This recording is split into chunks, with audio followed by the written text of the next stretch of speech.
students, last time I discussed about limits, its informal definition and formal or precise definition, and also we discussed some results related to it. Now, as in the previous lecture I discussed that there are some functions that have a singularity but limits still exist there.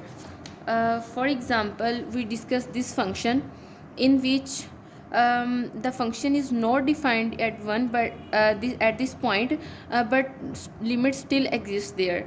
Now there are some ways in which we can remove this singularity or we can find our limit. The way is eliminating zero denominators algebraically.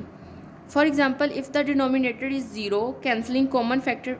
This is the case with rational functions, because in rational functions we may come across a situation where our denominator becomes equals to 0, and that's why we have to solve in some manner so that we can remove the point in which it is undefined. So if the denominator is 0, cancelling common factors in the numerator and denominator may reduce the fraction to 1 whose denominator is no longer 0 at C. That means we can cancel the common factor and then our function is no longer 0 at that point in the denominator. Then we will simply find limit by substitution. How? Now I will discuss some example. Like the case in this example, I have not written down any example here, that's why I pick an example to illustrate what I am trying to say. For example, this is the question, and we are trying to find its limit at 1. Now as you can easily see, if I substitute 1 here and here, then our denominator and numerator will become equals to 0.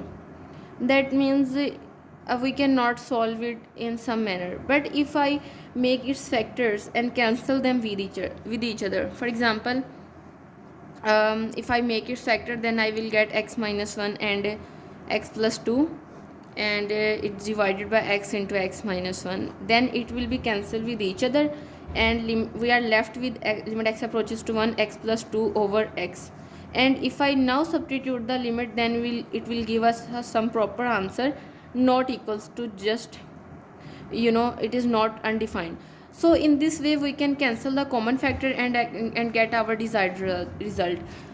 Also we can also create and cancel the common factors by rationalization.